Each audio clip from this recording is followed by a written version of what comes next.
perkenalkan. Sebelumnya dengan Mbak siapa? Aulia. Mbak Aulia usianya berapa Mbak? 21. 21 tahun ya. Perkenalkan Mbak, saya Anggi, mahasiswa dari UMPP. Di sini saya akan melakukan KIE persiapan kehamilan ya Mbak. Ya. Nanti prosedurnya saya akan menanyakan pada Mbak tentang apa saja persiapan kehamilan ya Mbak. Nanti juga saya akan memberikan sedikit penyuluhannya pada Mbak. Bagaimana, apakah Mbak bersedia? Ya, saya bersedia. Siap ya Mbak, saya lakukan tindakannya sekarang. Siap. Baik, yang pertama, sebelumnya berat badan Mbak berapa ya Mbak? 55. 55. Tingginya berapa ya Mbak? 161. 161. Saya hitung IMT-nya dulu ya. Ya. Ini IMT-nya 21,5 ya Mbak, berarti normal ya. Ya. Tidak gemuk juga. IMT-nya normal. Saya lanjutkan. Ini Mbak, ini kan mau itu ya, jadi calon pengantin ya berarti. Calon pengantin itu diharuskan untuk mengonsumsi makanan dengan gizi yang seimbang ya Mbak. Iya Mbak. Seperti makanan yang mengandung protein, vitamin, karbohidrat, dan zat-zat yang lainnya. Juga makan yang teratur 3 kali sehari dan minum juga minimal 8 gelas per hari ya Mbak. Iya. Lalu ini khusus untuk calon pengantin perempuan ya Mbak, ini sangat dianjurkan untuk mengonsumsi tablet penambah darah, karena tablet penambah darah ini mengandung zat besi dan asam folat. Minimal meminumnya 1 kali sehari ya Mbak. Iya. Lalu saya akan menjelaskan tentang persiapan imunisasi. Di sini apakah Mbak sudah mengerti tentang imunisasi TT? Belum Bu. Mbak. Belum. Baik, saya akan menjelaskan ya. Imunisasi TT itu manfaatnya dapat mencegah infeksi bakteri Clostridium trebania. Bakteri ini penyebab penyakit tetanus pada vagina saat melakukan hubungan intim untuk pertama kalinya, dan tentunya juga untuk mencegah penyakit tetanus toksoid ya Mbak. Iya. Lalu kapan sih jangka waktu pemberian imunisasi TT? Ini Mbak sudah melakukan imunisasi TT pertama? Belum pernah. Belum, berarti nanti Mbak imunisasi TT pertama pada saat mau capeng ya, setelah ini ya Mbak. Ya. Jadi imunisasi TT keduanya itu dilakukan interval minimal 4 minggu setelah TT pertama ya, dengan jangka perlindungannya 3 tahun. Lalu untuk imunisasi TT kedua, intervalnya setelah 6 bulan pemberian imunisasi TT kedua, jangka perlindungannya 5 tahun.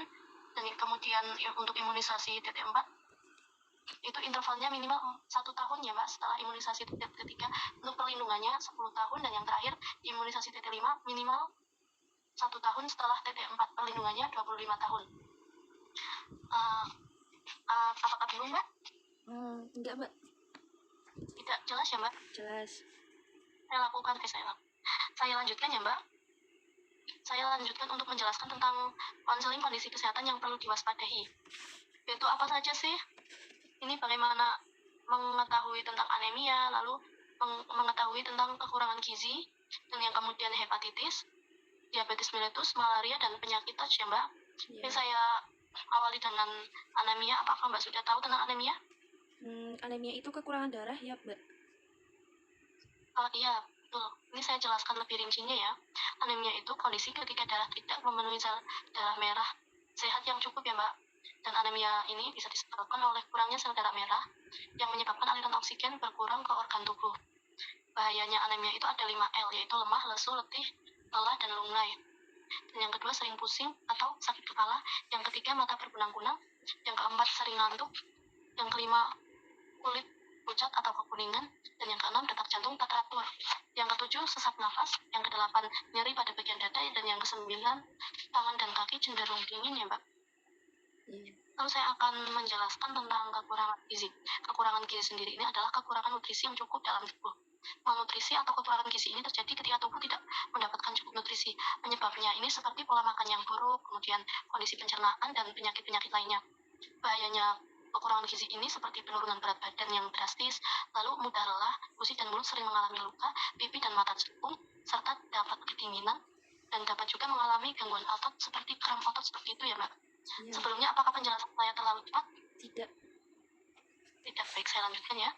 Penyakit yang dapat menyertai saat kekurangan gizi ini adalah seperti anemia. Anemia itu tadi yaitu kekurangan zat hemoglobin ya Mbak. Iya. Dan yang kedua marasmus. Marasmus itu kurangnya zat protein dan kalori yang sangat parah. Lalu kemudian gondok. Gondok itu penyakit yang disebabkan oleh kekurangan zat iodium dan defisiensi vitamin atau kekurangan vitamin yang disebabkan kurang mengonsumsinya makanan atau suplemen yang mengandung vitaminnya Mbak. Iya. Dan kemudian akan menjelaskan tentang hepatitis B. Penyakit hepatitis B itu peradangan organ hati yang disebabkan oleh virus hepatitis. Virus ini dapat menular melalui hubungan seksual maupun jarum suntik. Upaya imunisasi saat capung ini ya Mbak, imunisasi hepatitis B. Karena tadi sudah dijelaskan pada awal ya, gunanya imunisasi itu untuk mencegah dari penyakit-penyakit tertentu seperti penyakit hepatitis B, penyakit tetanus toksoid seperti itu. Dan kemudian saya akan menjelaskan lagi mengenai diabetes mellitus atau seperti orang-orang awam bilang itu penyakit kencing manis ya Mbak. Penyakit nanti kan kamu nggak usah nulis. Biasanya berlangsung jangka panjang dan ditandai dengan meningkatnya kadar gula hingga nilai normal ya Mbak. Ini resikonya dapat mengalami obesitas, riwayat jantung, hipertensi atau tekanan darah tinggi, kurang aktivitas fisik, bahkan bisa kolesterol. Dan bagaimana Lalu saya akan menjelaskan tentang penyakit malaria. Penyakit malaria ini disebabkan oleh parasit Plasmodium yang ditularkan melalui gigitan nyamuk yang terinfeksi.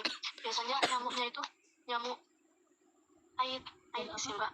Dan dampaknya mengeluhkan gejala demam dan menggigil, dapat menyebabkan anemia berat dan gagal ginjal hingga dapat terjadi kematian.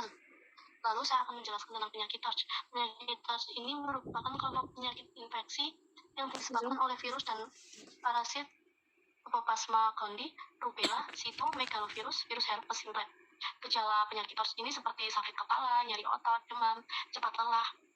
Dan dampak pada penyakit ini dapat menyebabkan dampak buruk bagi kehamilan, proses kelahiran, dan dapat menimbulkan cacat permanen pada janin dan bayi. Nah, penyakit TORCH ini sangat berpengaruh ya Mbak pada kesehatan kehamilan. Dan selanjutnya saya akan menerangkan tentang penyakit thalassemia. Penyakit thalassemia ini adalah kelainan darah dengan kondisi jumlah protein pembawa oksigen kurang dari jumlah normal. Penyebabnya sendiri itu adalah akibat kelainan genetik, yaitu gen yang mengalami kelainan mutasi, menyebabkan gangguan produksi sel darah merah yang sehat, sehingga sel darah akan lebih cepat dihancurkan. Dampaknya itu dapat memiliki resiko buah hati yang terkena penyakit thalassemia. Thalassemia ini menjadi mata rantai karena dapat merupakan penyakit keturunan. Apa itu TORCH dan dampaknya? Pencegahannya dengan cara screening pada calon pengantin. Untuk yang mempunyai penyakit thalassemia, dua-duanya dianjurkan untuk tidak menikah karena anaknya akan mudah sekali terjangkit penyakit tersebut. Lalu mengikuti konseling genetik. Dan selanjutnya saya akan menjelaskan tentang hemofilia, yaitu gangguan darah tidak membeku secara normal. Jika darah tidak membeku dengan baik, terjadi cedera atau kerusakan. Dampaknya menyebabkan shock hipovolemik. Dampaknya dapat menyebabkan shock hipovolemik atau kegagalan fungsi organ akibat kehilangan darah dalam jumlah yang banyak. Komplikasi perdarahan otot, sendi, dan saluran cerna. Resikonya, memiliki keturunan mengalami penyakit ini sangat tinggi, dan bisa jadi yang sudah memiliki penyakit hemofilia ini, jika mempunyai keturunan, bisa saja bayi yang lahir itu akan dapat mengalami cacat lahir ya Mbak, seperti bibir sumbing, albinisme, dan mikrosefali. Mikrosefali ini gangguan tumbuh kembang sejak dalam kandungan. Pencegahannya itu seperti mengkonsumsi makan dan minum yang sehat, BB jangan berlebihan, olahraga ringan, menghindari penggunaan aspirin, rajin merawat gigi, dan seperti yang tadi juga hemofilia jika kedua pasangannya hemofilia dan itu tidak boleh menikah karena wabah penyakitnya itu dan pencegahannya sangat beresiko pada keturunan ya Mbak. Baik Mbak, saya sudah selesai melakukan penjelasannya. Apakah ada yang ditanyakan? Tidak ada Mbak. Tidak ada. Baik, sudah cukup jelas ya Mbak. Ya. Akhirnya Mbak sesinya. Assalamualaikum. Waalaikumsalam.